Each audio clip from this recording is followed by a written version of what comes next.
Deus é obrigado a responder nossas perguntas? Como o sofrimento nos afeta? Quando ele é útil e quando ele é prejudicial? O sofrimento possui caráter pedagógico? Imagina que são perguntas pertinentes quando você estuda o livro de Jó. Hoje, no Escola Biblicast, vamos esclarecer elas. Vamos lá? Olá, seja muito bem-vindo ao Escola Biblicast. Quem vos fala é o professor Roberto Penha. Hoje vamos estudar a lição número 11, que tem como título A Teologia de Eliú. O sofrimento é uma correção divina, que faz parte do grande tema sobre a fragilidade humana e a soberania divina que é tratado nesse quarto trimestre de 2020.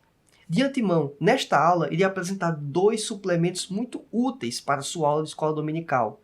Imagino que esses quadros vão ser muito interessantes para que você possa refletir a discussão do livro de Jó, em específico, o tema da aula de hoje. Então, acompanhe atentamente, pois este material vai fazer muita diferença e sua aula vai estar em um outro nível hoje.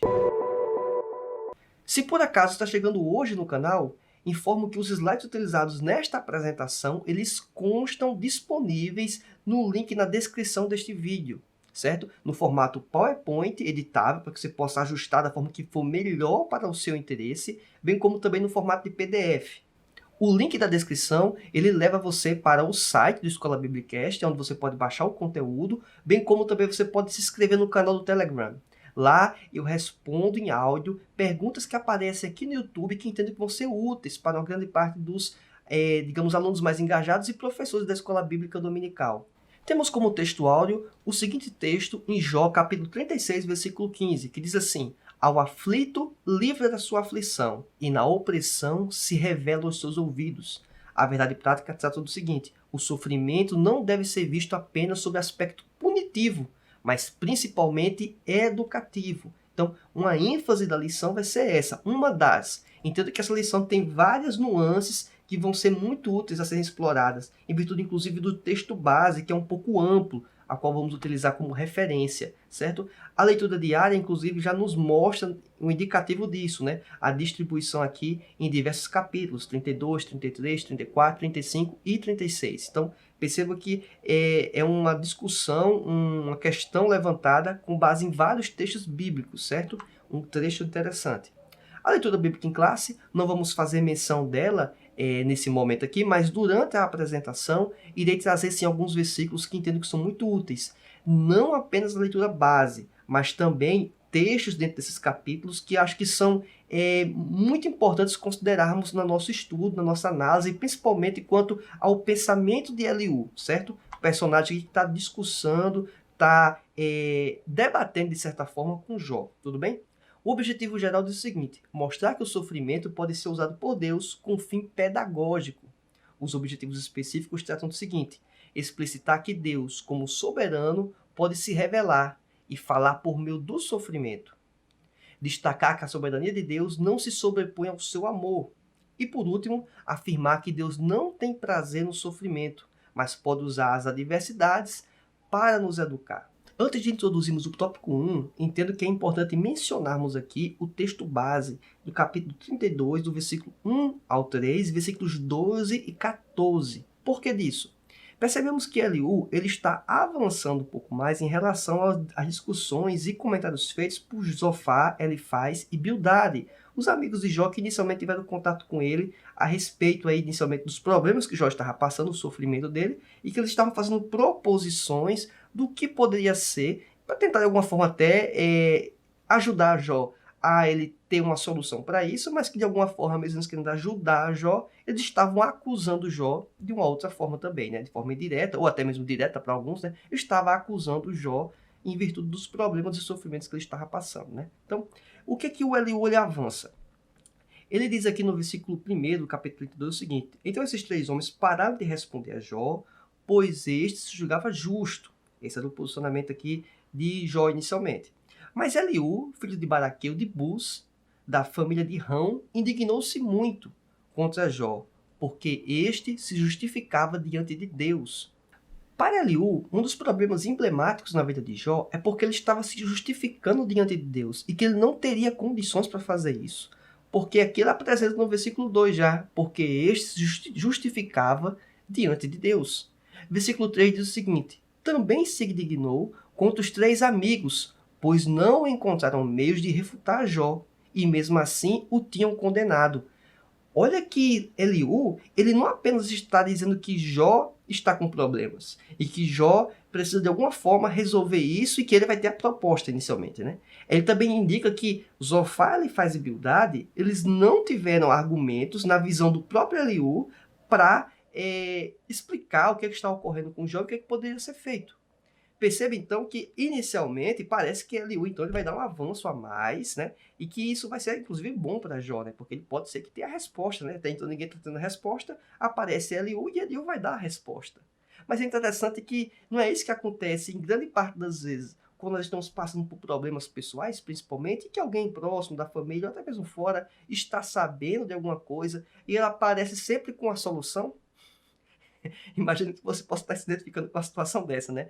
Então, isso foi o que aconteceu com o Jó, né? Sempre aparece alguém e diz, olha, não estava dando certo porque eu não cheguei ainda, né? Porque eu não trouxe a informação, porque eu não chegou o iluminado ainda, né? Por mais que a pessoa não diga isso, mas quando você conversa, você percebe que a pessoa se entende, né?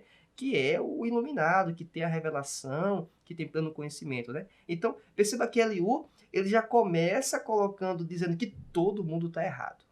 Ele já começa colocando banca. Aí diz, versículo 12: escutei suas palavras com toda a atenção. Isso ele está se referindo aos amigos de Jó.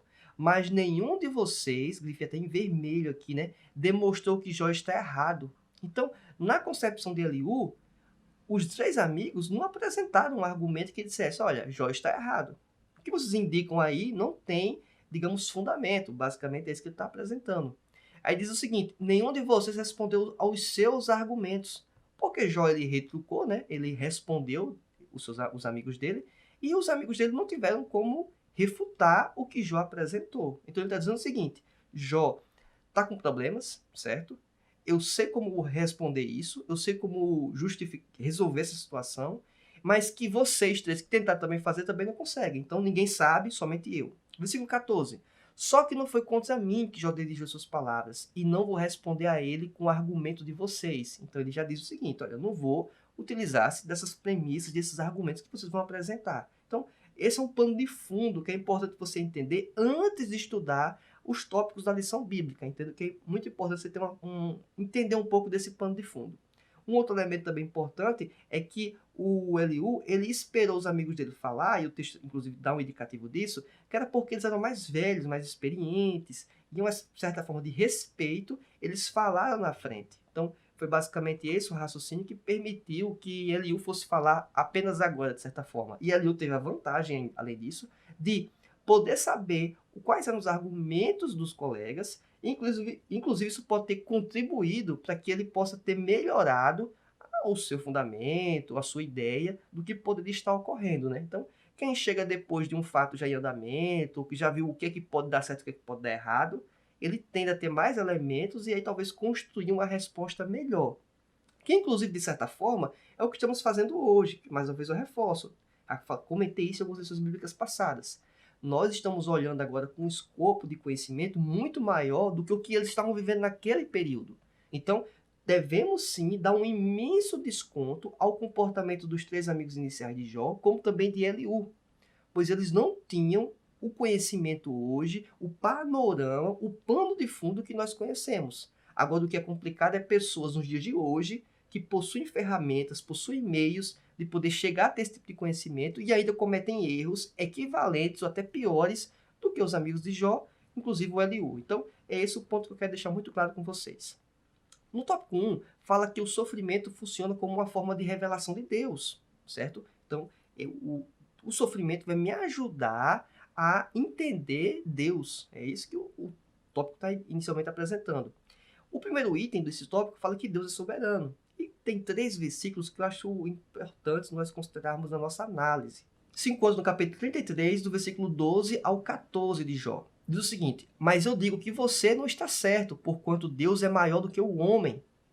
Por que você se queixa a ele de que não responda às palavras dos homens?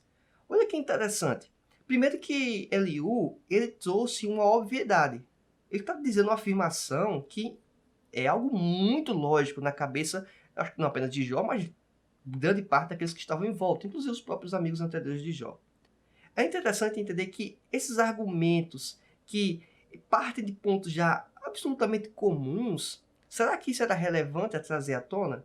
Eu entendo que nesse momento, nesse contexto aqui, não me parece não muito interessante. Mas é importante entendermos que em algumas circunstâncias precisamos sim reforçar essas coisas que são óbvias. Aí você, não, mas não é óbvio isso. Talvez é óbvio para você. É óbvio talvez para mim. Algum ponto, né? Talvez nem todos. Mas para uma outra pessoa, isso pode fazer uma imensa diferença. E aí nós temos que entender, e principalmente com um aluno de escola bíblica dominical, se você é professor que está nos acompanhando, tentar entender em que nível, em que pé está o conhecimento dos seus alunos. Porque se ele tem uma deficiência anterior a algum conceito, a alguma ideia, fica difícil você discorrer sobre o assunto, né? Explicar um pouco melhor sobre esse conteúdo, se ele não vai entender ou acompanhar o seu plano de fundo, a sua ideia inicial, inclusive até o conceito que está sendo empregado, tá certo? Aí diz o versículo 13, né? Que ele está se queixando, né? E não responde às palavras dos homens. Ou seja, na concepção dele é o seguinte: Jó pergunta a Deus, questiona a Deus, e está se esperando o quê? Que Deus responda a ele inicialmente, né? Só que Eliú fala o seguinte: olha, Deus pode falar de diversas formas. Aí diz o versículo 14: pois a verdade é que Deus fala, ora de um modo, ora de outro, mesmo que o homem não o perceba. Aí temos um pequeno problema. Qual é? É que ele fala que Deus sempre fala. Devemos entender o seguinte: nem sempre Deus fala conosco. Essa é um problema inicial importante. Deus pode falar de diversas formas? Pode. Até o texto fala que ele pode falar por religiões, tal, tudo isso, perfeito. Mas o problema é de condicionar que Deus sempre tem que falar. Não. Deus pode não falar. Por que Deus pode não falar? Partindo inclusive dos próprios argumentos que Eliú apresenta durante esses textos no capítulo de Jó, que é que ele é soberano. Então ele não é obrigado a responder. No subtópico 2, do item 1 ainda, Eliú ele apresenta uma tese quanto ao que impede a pessoa de não ouvir a Deus. A não resposta de Deus, segundo Eliú, não é que Deus não respondeu de fato, não é isso. E sim que Deus respondeu, mas nós, em virtude do nosso orgulho e soberba, nós não ouvimos a Deus. Essa ideia, ela pode ser parte da resposta, mas ela não pode ser a única resposta, pois está assumindo novamente que Deus, ele sempre responde, ele sempre fala. E Deus pode não falar. Ele tem a opção de não falar. Deus não é obrigado a falar. Então é uma coisa até um pouco estranha, né? Toda vez que alguém vir a perguntar a Deus, como apresenta aqui nessa pergunta inicialmente, Deus tem que responder? Um outro ponto importante a mencionar, no subitem 3 do tópico 1, é que Deus ele fala, né, obviamente, além de visões e sonhos. Eliú também destaca que a enfermidade é um dos canais de comunicação entre Deus e o homem. Temos o texto base aqui, caso você queira se aprofundar um pouco mais, que é em Jó capítulo 33, do versículo 19 ao 22. Então ele apresenta aqui, além dos sonhos e visões, também o sofrimento. Antes de entrar no tópico 2, quero trazer mais uma informação de pano de fundo. Se encontra em Jó, capítulo 33, do versículo 31 ao 33. Diz assim: presta atenção, Jó, e escute-me. Fique em silêncio e falarei. Se você tem algo para dizer, responda-me. Fale logo, pois quero que você seja absolvido. Então, o interesse de Eliú, em última instância, era ajudar a Jó, certo? Por mais que fizesse, trouxesse também consequências psicológicas em virtude das afirmações feitas por ele, né? Mas o versículo 33 diz o seguinte: se não tem nada para dizer, ouça-me, fique em silêncio, e eu ensinarei a sabedoria a você. Tradução da NVI, certo? Uma versão internacional. Perceba que Eliú, ele simplesmente está se colocando como o senhor da sabedoria, o dono da sabedoria, como coloco nessa imagem. É isso, olha, fica quietinho na sua aí, Jó, que se você não tiver nada relevante para falar, agora o mestre vai falar, né? Ou seja, o detentor do conhecimento, o iluminado vai falar. E será que nós não percebemos isso no nosso dia a dia, né? Quando aparece pseudos especialistas, né? Em relação a tudo, né? Em relação a tudo que acontece na nossa vida, na vida da igreja.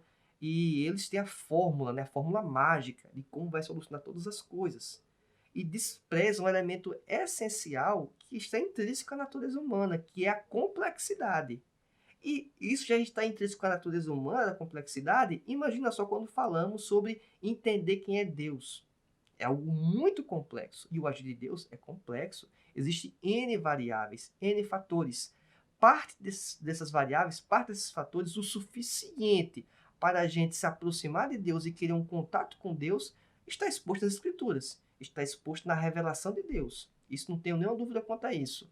Mas a gente entender que o agir de Deus, as formas de Deus operar, a gente vai ter pleno conhecimento, saber de tudo isso, é um insulto ao próprio conhecimento que, de certa forma, o ser humano já tem, a sabedoria que o ser humano já tem.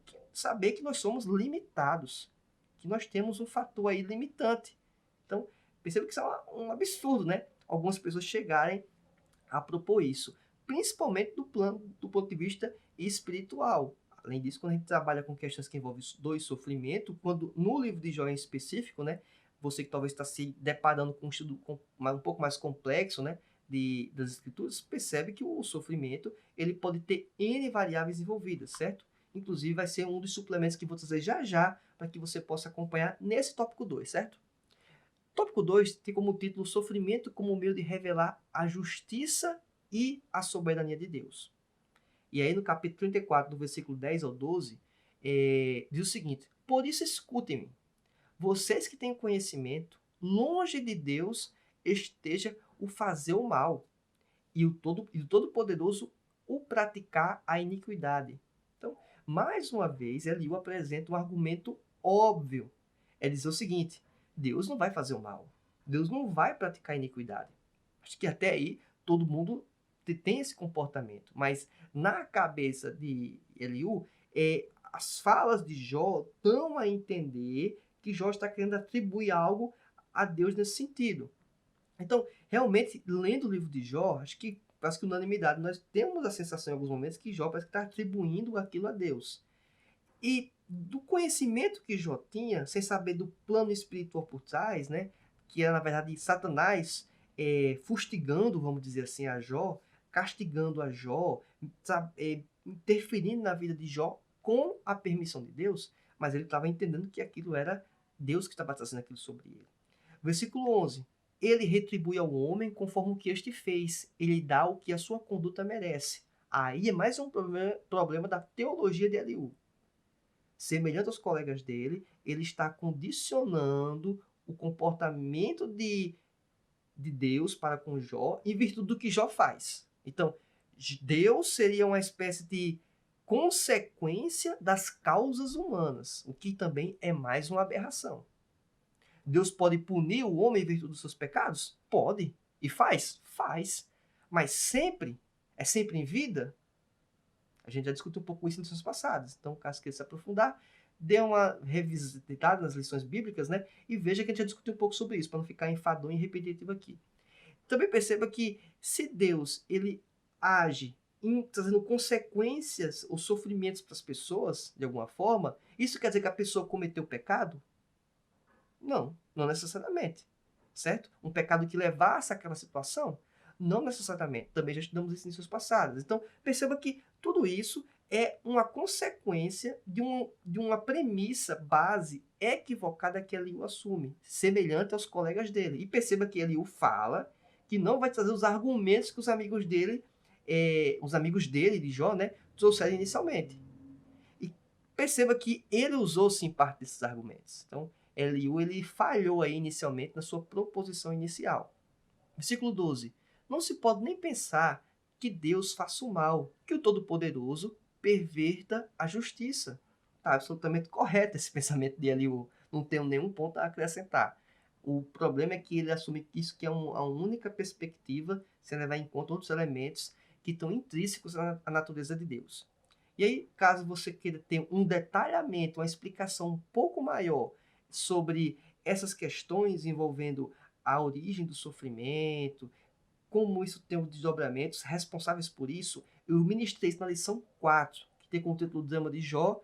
A partir do minuto 33 em diante, você vai ter uma explicação mais complexa, mais densa, do que eu vou falar aqui rapidamente. Eu vou dar uma rápida explicação aqui nesta aula. Caso você queira ter um aprofundamento ainda maior de nuances, explicando que item a item, você visita a aula número 4, a partir do minuto 33, como mencionei anteriormente. Caso você ache que não seja interessante, o quadro já vai constar aqui nessa apresentação e creio que vai ser bastante útil como suplemento para a sua aula de escola dominical.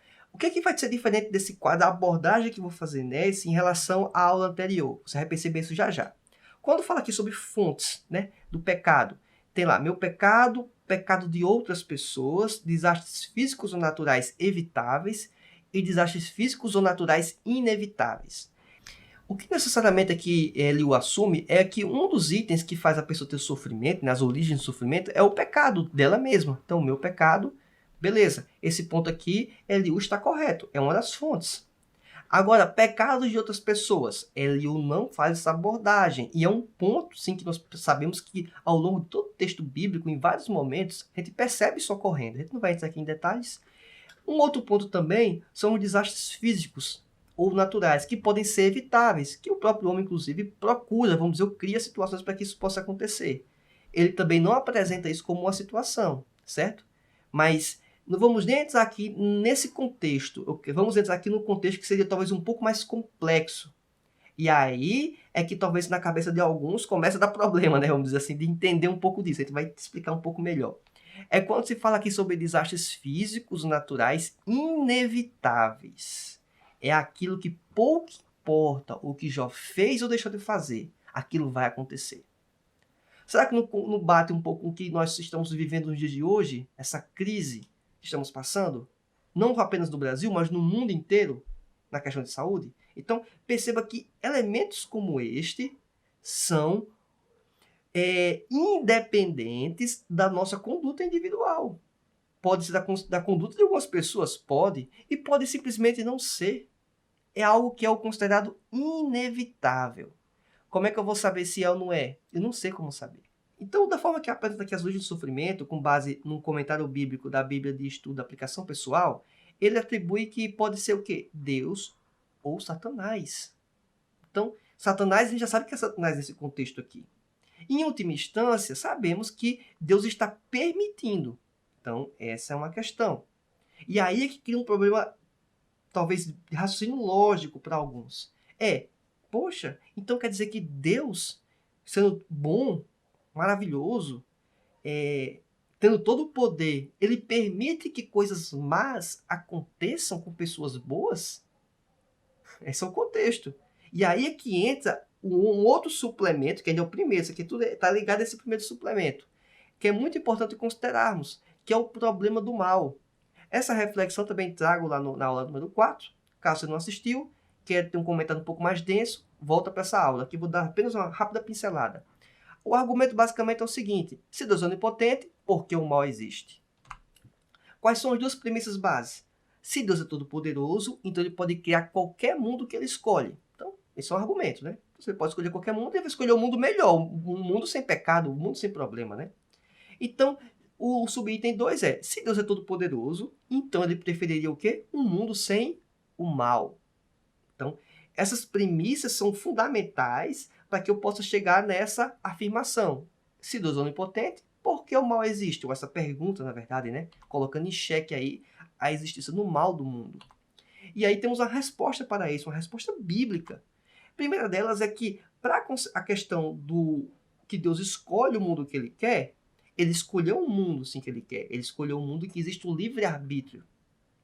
Livre-arbítrio para os homens e para os demônios, ou seja, para os anjos. Os anjos se rebelaram parte deles. Isso foi uma opção, isso foi uma escolha deles. O ser humano também. Ah, mas esse era o mundo ideal? Esse, na visão de Deus, é sim o mundo ideal. Então, se é o mundo ideal na visão de Deus, esse, de fato, é o mundo ideal. Não é o mundo ideal que eu acho que seja.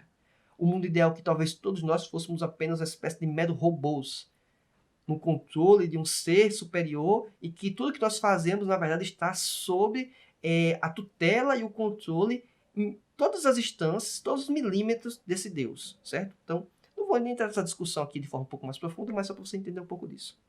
O subitem 2 diz: se Deus é todo bondoso, então ele prefere o mundo sem mal? A resposta é: a permissão da dor e do sofrimento na vida de uma pessoa é com a finalidade de produzir algum bem maior, ou seja, uma edificação na vida desta pessoa ou de outras pessoas. Isso quer dizer o seguinte, que é o texto, a verdade prática da lição bíblica de hoje. o caráter pedagógico do sofrimento. Isso mesmo, o caráter pedagógico do sofrimento. O sofrimento nos ensina. Então aqui eu fecho o primeiro suplemento da nossa aula. Vai ter mais suplemento ainda, vai ter mais um ainda muito interessante. Inclusive esse vai ser a primeira vez que vocês vão ter contato, quem talvez já está acompanhando o canal há mais algum tempo. Bem, o subitem 2, o tópico 2. O sofrimento com o meio de revelar a justiça e a soberania de Deus. Né? O subitem 2 fala o caráter justo de Deus.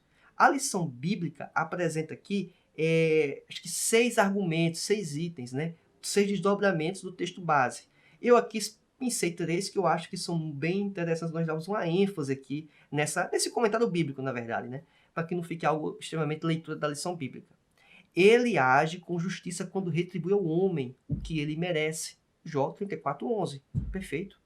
O segundo item, quanto à justiça de Deus. O Todo-Poderoso não faz acepção de pessoas, quer sejam reis, nobres ou pobres, né? O terceiro item, ele é justo para punir os maus. Então, Deus, ele vai punir os maus. Perfeito. A questão é quando vai punir os maus, né? Na concepção de alguns, tem que ser exclusivamente nesta vida. Alguns acreditam que tem que ser nessa vida e na vida vindoura. Outros entendem que pode ser nessa vida, como pode não ser, mas certamente vai ser na vida vindoura. Eu me coloco nesse grupo. Aqueles que acreditam que pode ter consequência nesta vida, mas não tem como escapar na vinda vindoura, esta vai ter. Na verdade, para estes, a morte vindoura, né? Pois não vai ser vida, né? Vai ser a condenação eterna. Mas entenda que esses elementos falam sobre o caráter justo de Deus. Eliú está correto nesses pontos. Não tem nada a acrescentar. A questão é a ênfase que ele dá. E aí entramos no subtópico 3 desse item 2. Eliú exalta apenas a justiça de Deus e nada diz acerca de sua misericórdia. E aí é um problema, né? Que Deus é justo, isso nós sabemos. Mas ele também é um Deus amoroso e que também age de misericórdia. É um Deus misericordioso. Esse é o nosso Deus. Percebemos que existem esses extremos de o entendimento que algumas pessoas têm de Deus. Umas levam muito além o caráter justo de Deus e desconsideram o amor ou a misericórdia. Outros, por outro lado, levam com muita ênfase o amor e desprezam a justiça de Deus, o que também é um outro problema. Qual é o pior? Não entendo que tenha algo pior. Todos os dois são muito perversos ao você apresentar a uma pessoa um Deus com este comportamento, um Deus com este temperamento, certo? O Deus bíblico não é esse Deus de somente amor, ou, como Eliú aqui apresenta, somente justiça. Então, é um Deus de justiça, é um Deus que cobra, é um Deus que pune, é o que você faz e você recebe. Então, perceba que isso não é um argumento distinto do que os amigos de Jó fizeram anteriormente. Por isso, mais uma vez, reforço, Eliú, ele propôs dizer algo diferente, ele até disse, mas ele repetiu ainda pressupostos dos amigos de Jó. E aí, no tópico 3 da lição, né, temos aqui o sofrimento como instrumento pedagógico de Deus. O caráter pedagógico do sofrimento é o subtópico 1. Diz o seguinte, o caráter pedagógico do sofrimento está na capacidade de nos fazer refletir e voltar-se para Deus, lógico. Dessa forma, os justos aprendem com o sofrimento. Agora entramos no segundo quadro, o segundo suplemento desta lição bíblica. E aqui, mais uma vez, ele foi adaptado da Bíblia de Estudo da Aplicação Pessoal. E aqui vamos tratar um pouquinho sobre como o sofrimento nos afeta. Em primeiro momento, o sofrimento, quando ele traz alguma utilidade, quando ele é útil, ou seja, ele tem um caráter pedagógico positivo, e quando o sofrimento ele nos traz prejuízos. Então vamos tratar aqui inicialmente do quando ele é útil, quando ele é positivo, algo bom. O primeiro deles, voltamos-nos para Deus buscando compreensão, coragem e livramento. Então, o sofrimento é uma forma de fazer com que as pessoas se voltem para Deus, busquem mais a Deus. Aquela pessoa que se sentia que estava muito bem sem Deus, ela passa a procurar Deus, porque ela sabe que de Deus ela precisa e que de Deus ela depende. Então, o sofrimento foi positivo nessa instância. Um segundo elemento também é que se fazemos importantes perguntas, as questões que não teríamos, obviamente, inicialmente, tempo ou interesse em fazer. As perguntas, vamos dizer, emblemáticas da vida. E essas perguntas só surgem, e muitas das vezes, de acordo com a própria Bíblia da aplicação pessoal, quando estamos passando por um momento de sofrimento. Então, esse período que estamos passando hoje, muitas pessoas passaram a fazer perguntas que aí sim entendo, perguntas emblemáticas quanto à nossa importância aqui na Terra, quem nós somos, para onde nós vamos, qual o nosso objetivo maior, se temos um objetivo maior, questões mais importantes. E temos sim respostas para isso nas Escrituras Sagradas, na Bíblia. E obviamente apontam para Deus. Terceiro item, em qual o sofrimento ele contribui, nos afeta para algo útil, é que somos preparados por ele para nos identificar e confortar outras pessoas em sofrimento. Quando você percebe que uma pessoa que você ama, gosta, ela está passando por um sofrimento que você anteriormente passou, você passa a ter, digamos, de alguma forma, alguns elementos de como você chegar a esta pessoa, de como falar com ela, de como talvez entender um pouco da dor que aquela pessoa está passando. É a mesma coisa? Não, obviamente temos as nossas percepções e, digamos,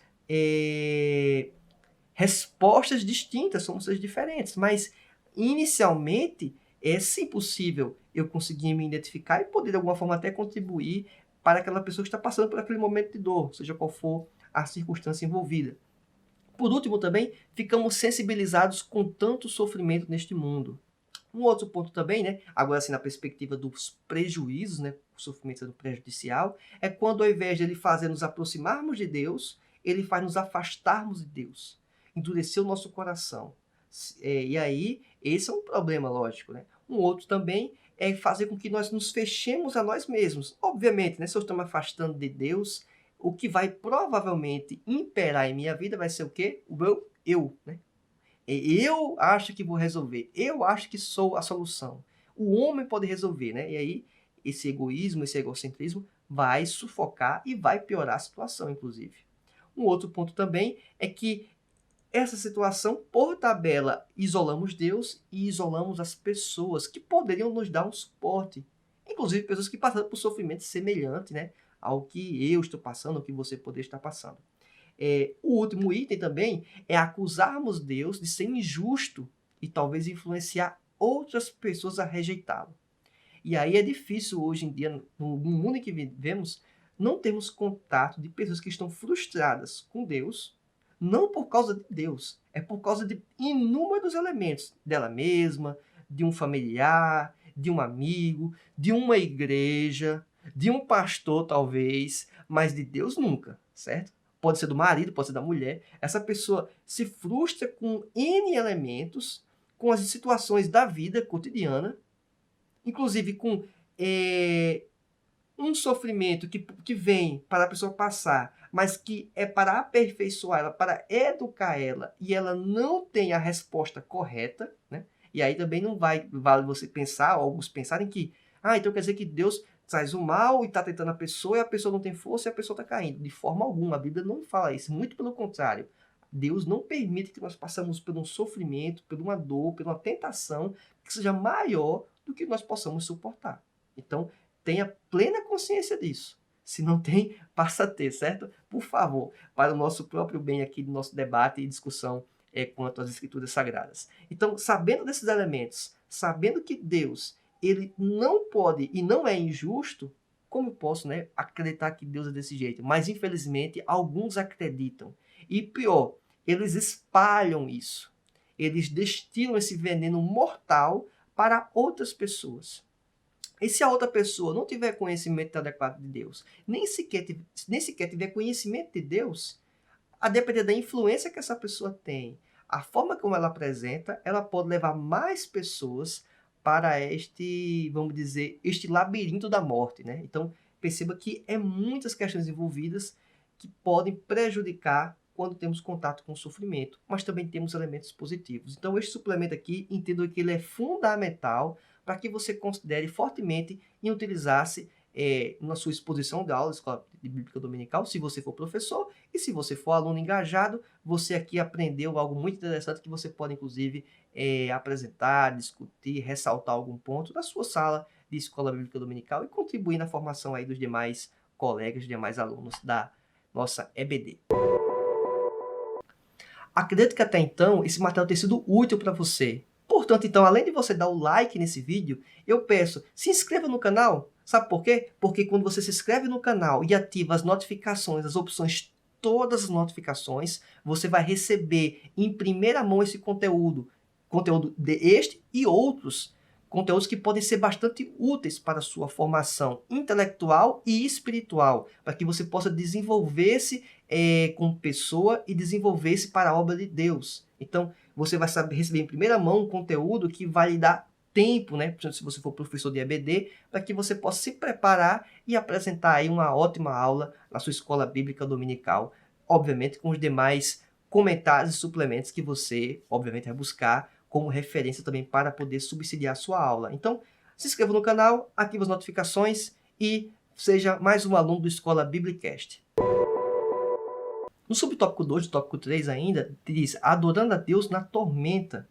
E temos um texto em Jó capítulo 36, do versículo 24 ao 26, que menciona o seguinte: lembre-se de exaltar as suas obras, a quais os homens dedicam cânticos de louvor. Toda a humanidade as vê, de lugares distantes os homens as contemplam. Versículo 26, como Deus é grande, ultrapassa o nosso entendimento, não há como calcular os anos da sua existência. Comportamento perfeito de Eliú, certo? Temos que ressaltar esse ponto aqui. Eliú falou algo muito interessante. Ele reconhece as obras de Deus, ele reconhece que Deus é grande e que ultrapassa o nosso entendimento. Por isso mesmo, isso aqui é interessante, né? Você percebe que, por mais que Eliú queira contribuir, por mais que Eliú falou que quer absolver a Jó, né? Segundo a tradução NVI, percebemos que, sim, Eliú, ele entende que Deus vai muito além do nosso entendimento e o próprio Eliú peca exatamente porque ele tenta apresentar as respostas, né, encaixotar Deus, colocar na caixinha e dizer qual é o comportamento de Jó para que possa ocasionar em Deus o comportamento desejado, né? Então, perceba que isso é um problema, mas nesse item está perfeitamente correto o pensamento de Eliú, certo? Conclusão. Olha só, aqui alguns pontos para podermos finalizar nossa aula e peço que você preste bem atenção nesses itens aqui para que você leve isso, talvez, para serem pontos de discussão em sua aula da Escola Bíblica Dominical. Deus pode falar conosco ou não. Esse é o primeiro item. Deus pode falar sim ou não. É a opção dele, certo? Essa é a verdade que nós aprendemos hoje. O sofrimento não está associado sempre ao pecado. É uma outra verdade que vem sendo batida e debatida ao longo de todo esse trimestre. Deus é justo e soberano e também amoroso. Deus é justo e soberano e amoroso. Grifei em vermelho para deixar essa ênfase aqui. Eliú falhou em não dar a ênfase devida quanto ao amor de Deus. Quarto item, o sofrimento também possui função pedagógica. Mencionamos isso em aulas passadas e nessa aula também damos ênfase novamente a isso. Por último, ninguém tem pleno conhecimento do agir de Deus. Ninguém tem. Nem Eliú. Nem Eliú que disse que ia passar a sabedoria dele para Jó, né? Interessante isso. E por último, devemos saber falar e advertir as pessoas. Como falar? Como advertir elas? Eliú, na minha percepção, teve um comportamento próximo ao que Zofá teve. De se sentir muito acima dos demais. E Eliú foi além, dizendo, olha, Jó está errado e vocês também, Zofá, Bildad e Elifaz, também estão errados. Entendo que esta aula foi muito interessante para você. Então, eu peço, se inscreva no canal e ative o sininho, a opção todas as notificações. Assim você vai ficar tendo esses materiais de forma constante e sempre sendo avisado. Também, se você quiser acompanhar esta aula no formato de podcast, estou em todos os agregadores de podcast, inclusive recentemente na Amazon Music. Pode procurar, estou lá. Além disso, se você quiser também acompanhar as redes sociais, segue o link da descrição deste vídeo. Você pode nos acompanhar e ter acesso a materiais adicionais. Além, obviamente, do próprio Telegram, o link também segue na descrição do vídeo. Lá eu posto os slides, lá eu posto cortes dessas aulas, lá eu também respondo algumas perguntas em formato de áudio. Então, aguardo você na nossa próxima aula. Que Deus te abençoe e até mais. Tchau!